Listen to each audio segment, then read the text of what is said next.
Bonjour. Aujourd'hui, le sujet, c'est l'argent. Quelle est la place de l'argent dans votre vie quotidienne? Est-ce que l'argent rend heureux et heureuse? Quelle est votre ambition par rapport à l'argent? Est-ce que vous avez envie de gagner pleinement et des quantités phénoménales ou alors de vivre, avec ce que vous avez et des fois même avec peu? Ça, c'est des questions, hein, là, je vous assure. Parce qu'autour de moi, je me rends compte qu'il y a certaines personnes qui sont obsédées, certaines personnes, je dirais même, la grande majorité des personnes, qui sont obsédées par l'argent, par son gain, et certaines qui ne vivent que pour en acquérir.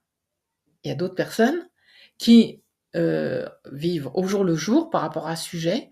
Aujourd'hui, ils peuvent pas utiliser leur carte bancaire, ils n'ont pas d'espèces sur eux. Ils n'achètent rien, ils vont attendre un peu plus tard et cetera.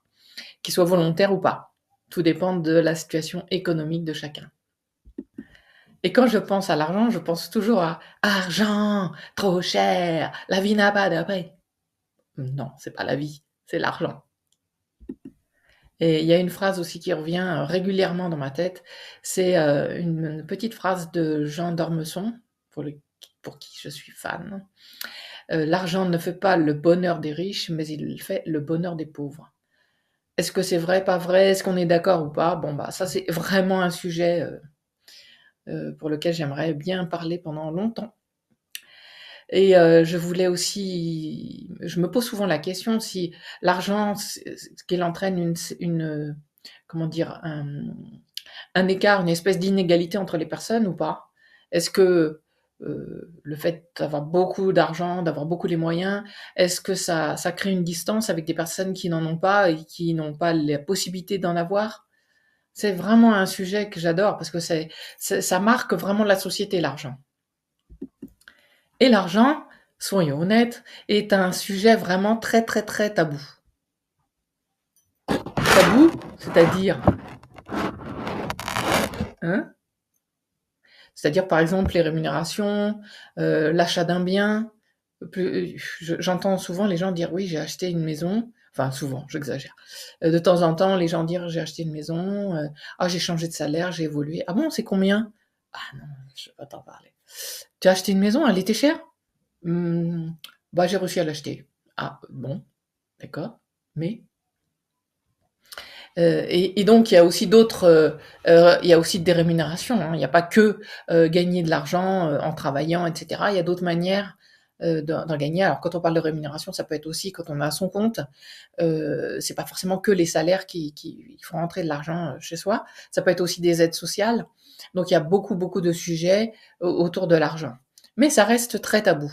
Ça reste souvent des secrets entre des gens de la même famille, entre des amis, et des fois même Heu, je je réfléchis, mais je crois pas être concernée, mais il y a certains sujets concernant l'argent qui restent un petit peu, enfermés en soi. On n'a pas envie d'en parler, soit on a un petit peu honte, on n'ose pas en parler. Par exemple, on a perdu, la moitié, les 2 tiers, je sais pas, une partie de son ancienne rémunération. «Oh, j'ai un peu honte d'en parler». Ça peut être: «Ah, j'ai gagné au loto, 100 000 €, ah non, je peux pas en parler». J'aimerais bien, mais voilà, c'est des sujets des fois qui sont gardés en soi et qui sont enfermés dans des petites structures des collectivités. Et quand je parlais de loterie, c'est vrai que j'ai pensé à... Souvent, je me pose la question, est-ce que si quelqu'un gagnait une grosse somme, est-ce que cette personne-là qui travaille arrêterait complètement de travailler ou continuerait, aurait le même rythme de vie, etc., qui fonctionnerait pareil, par exemple, qui était habituée à prendre des paniers anti-gaspi et qui continuerait, ou est-ce qu'elle passerait d'une vie un peu lambda ou d'une vie un peu difficile à une vie de luxe, etc. Mais c'est vrai que l'économie actuelle et l'inflation et toutes les tensions sociales qui existent font que l'argent, en tout cas pour ma part, on a une vision différente et une valeur de l'argent qui est très très différente.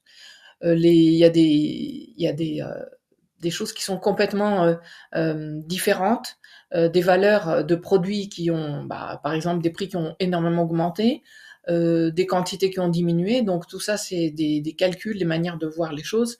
Et donc, il y a certaines personnes qui voient l'argent comme en fait un niveau de priorité différent, qui est moins importante qu'avant, etc.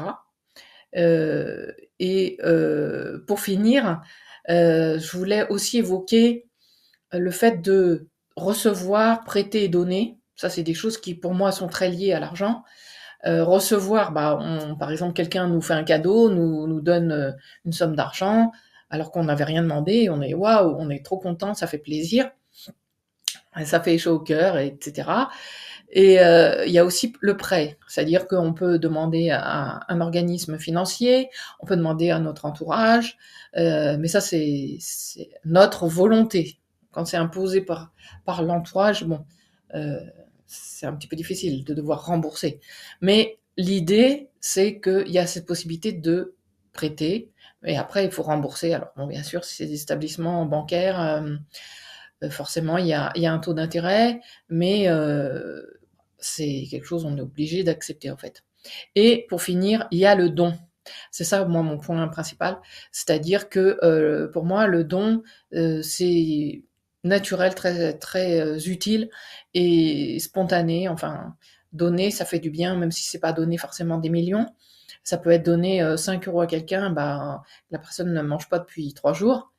Ça peut être vraiment quelque chose d'important dans sa vie et remonter le moral aussi. Ça peut être des dons au niveau d'associations pour que ça aille, pour soutenir des associations et des idées et des valeurs qui sont très importantes pour nous. Voilà, donc ça touche la générosité humaine, ça c'est clair pour moi. Et c'est vrai que si je reviens à l'histoire du prêt, ça peut gêner